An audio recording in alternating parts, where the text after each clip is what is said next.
Tak habis-habis nak share pasal Palestin. Tak menang-menang juga. Alah, time ni je lah beria nak boykot. Lepas habis perang, boykot pun ke laut dalam.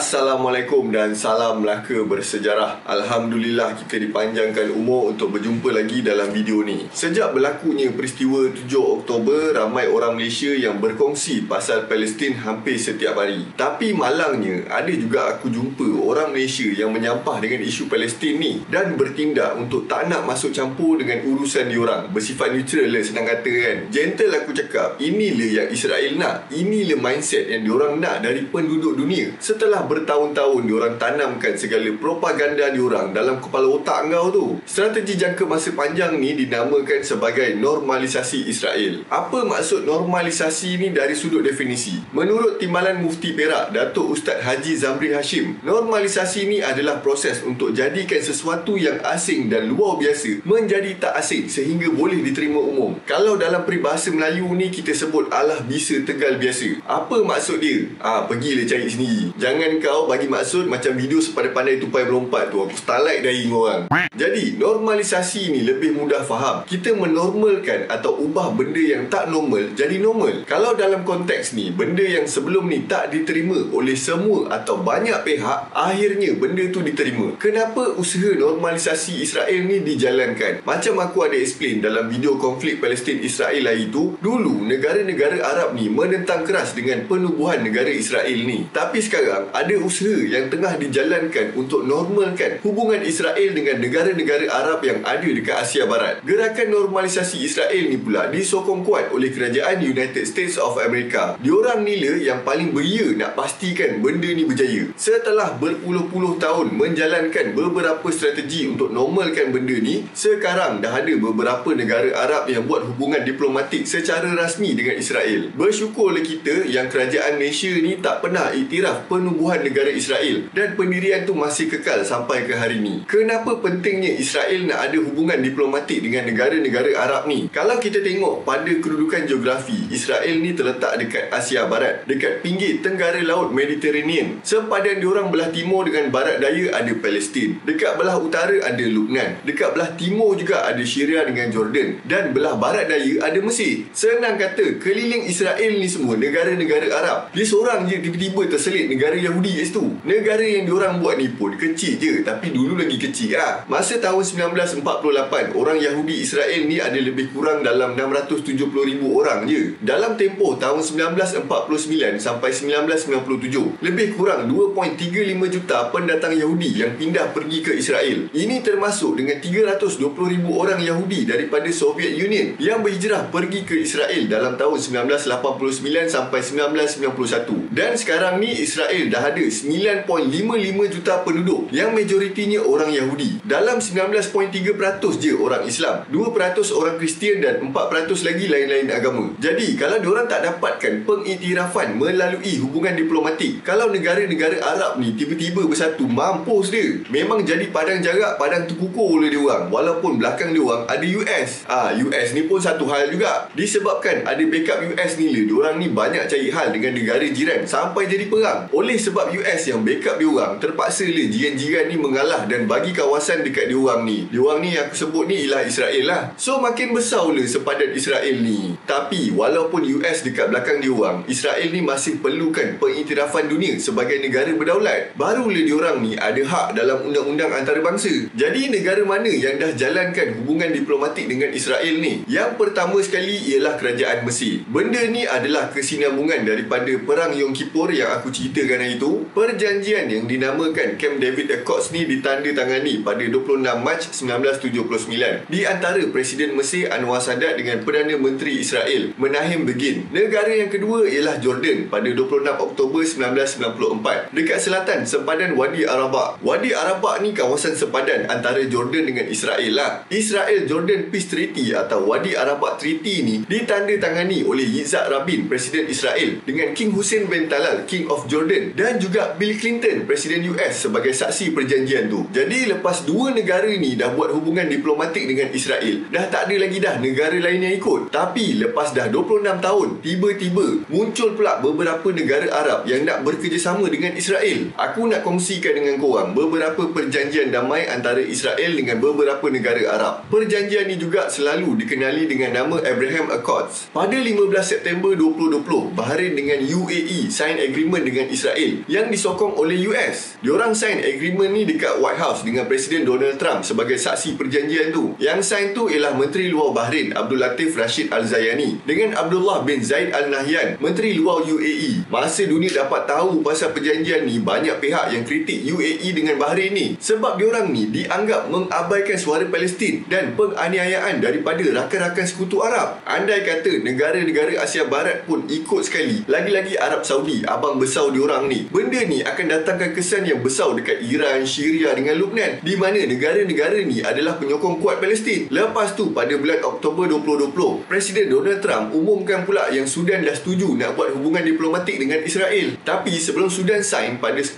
Disember 2020, Maghribi atau Morocco dah buat hubungan diplomatik dulu dengan Israel. Benda ni pun diumumkan oleh Presiden Donald Trump juga melalui penulisan dia dekat Twitter. Dia cakap yang dia ada call pemerintah Maghribi iaitu Raja Mohammed ke-6. Bila dah bincang-bincang tu, dua-dua pihak dah setuju nak sambung balik hubungan diplomatik dan buat kerjasama budaya dengan ekonomi. Jared Kushner, menantu Dak Trump dan juga penasihat kanan Presiden US, berkata Morocco dengan Israel akan buka pejabat perhubungan dekat Rabat Morocco dengan Tel Aviv, Israel. Untuk pengetahuan korang, Morocco ni memang pernah ada ofis kedutaan diorang dekat Israel masa tahun 90-an. Tapi disebabkan berlakunya kebangkitan orang Palestin masa tahun 2000, Morocco ni terpaksa tutup ofis kedutaan diorang. Lepas Morocco dah jalankan hubungan diplomatik ni, barulah Sudan pun join pada 6 Januari 2021. Sudan juga sign sekali perjanjian bantuan 1 bilion US dollar setiap tahun daripada Bank Dunia masa lawatan Ketua Perbendaharaan US Steven Mnuchin dekat Morocco. Perjanjian diorang ni ditandatangani tak sampai sebulan lepas Washington keluarkan Khartoum, ibu negara Sudan, daripada blacklist negara yang menaja peng-GANAS. Kenapa usaha normalisasi Israel ni penting untuk beberapa negara yang terlibat ni? Mana-mana negara dekat Teluk Parsi atau Persian Gulf akan dapat banyak manfaat kalau buat deal dengan Israel. Lagi-lagi UAE yang tengah agresif nak kembangkan kuasa dengan pengaruh dia. Sebab sekarang ni UAE dah mampu jadi kuasa tentera yang kuat, pusat perniagaan dengan kawasan pelancongan. Untuk pihak Israel pula, bila makin banyak negara-negara Arab yang buat hubungan diplomatik dengan dia, pengaruh dia akan jadi makin kuat dekat Teluk Arab. Bila pengaruh dah kuat, yang mana tak setuju dengan Israel pun terpaksa akur lah dengan kekuatan Israel. So kita faham lah tujuan antara dua pihak ni. Yang US ni sama lorat nak campur ni pasal apa?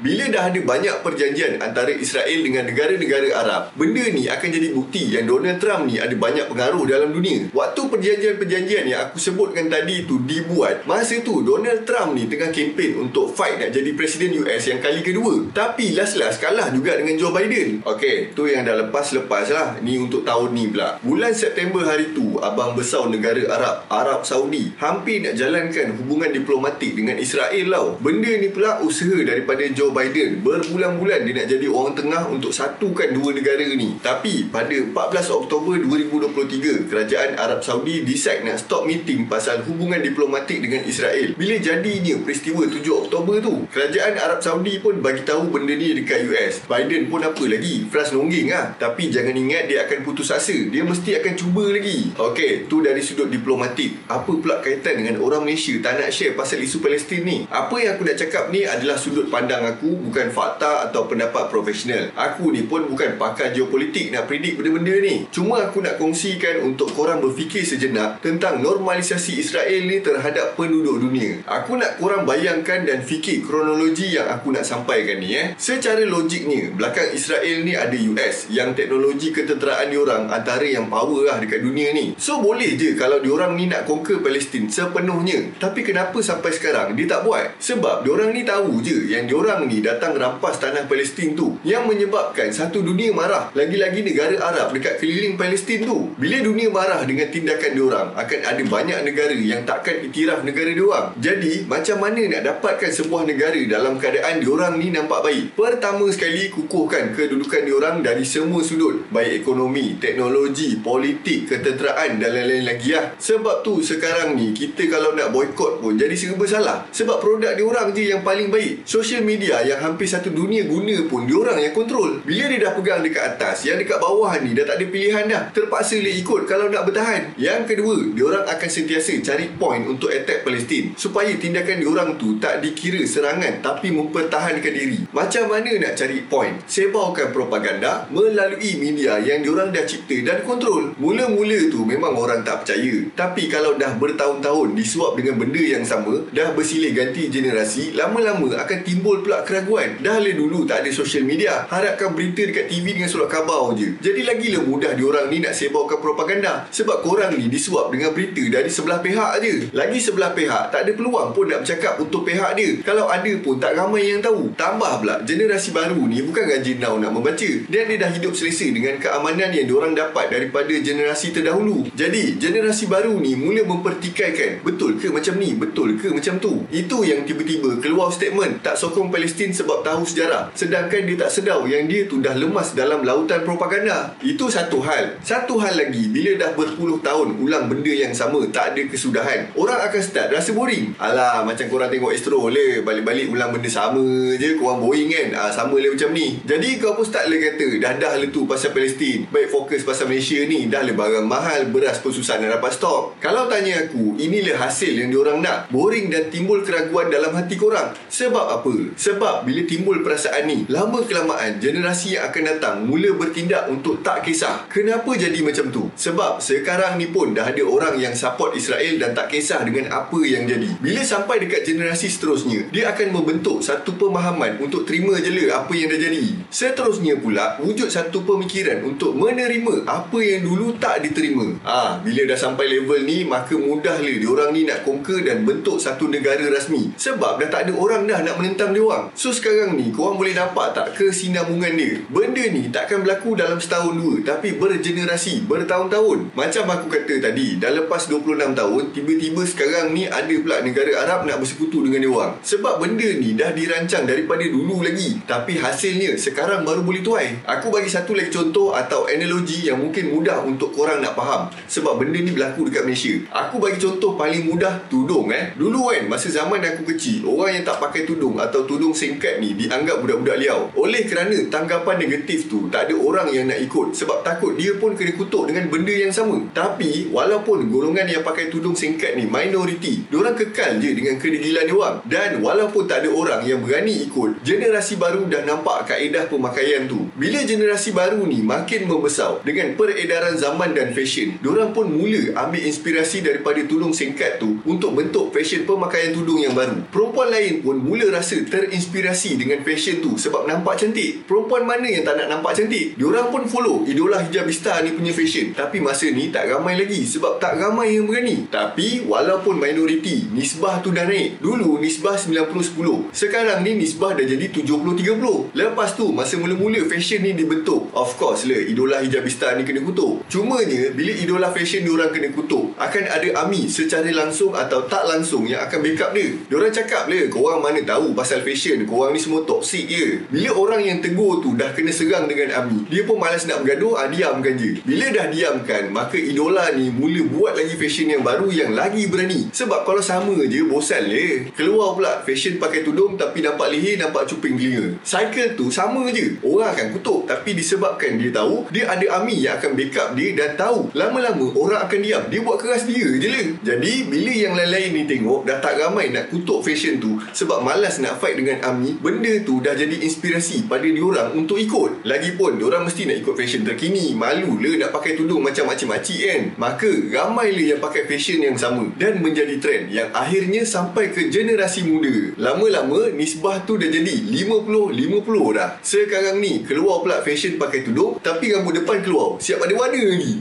Orang kutuk tapi tak lama, sebab akhirnya saudara sendiri pun buat fashion yang sama. Kan kalau kutuk orang kan, aku kena balik sebab anak aku pun pakai tudung macam tu. Maka makin berkurang dia orang yang nak menegur yang perbuatan tu salah. Dan akhirnya nisbah tu dah terbalik menjadi 70-30. Bila dah sampai tahap ni, orang dah tak janggal dah pun bila tengok orang yang pakai tudung nampak leher, nampak rambut. Jangan kata orang, aku sendiri pun dah macam tu. Sebab ramai je orang yang aku kenal, kawan-kawan aku pakai tudung macam tu. Aku nak tegur pun sampai kena fikir 100 kali. Kan takut kecil hati pula, tak pun bergaduh, putus kawan pula. Dan aku rasa korang pun rasa benda yang sama. Nak tegur ke tak ni, kan bergaduh pula kan. Biar je lah. So korang boleh nampak tak kesinambungan yang bermula dari tudung singkat, akhirnya tudung ni dah jadi aksesori fashion, bukan lagi instrumen untuk menutup aurat. Dulu ni dianggap budak liau, sekarang ni dah jadi fashion. Itu baru tudung je, aku belum buka benda lain lagi. Yang lelaki pakai seluar pendek atas lutut le, mencarut le, banyak benda lain lagi. Jangan kata orang, aku sendiri pun buat benda yang sama.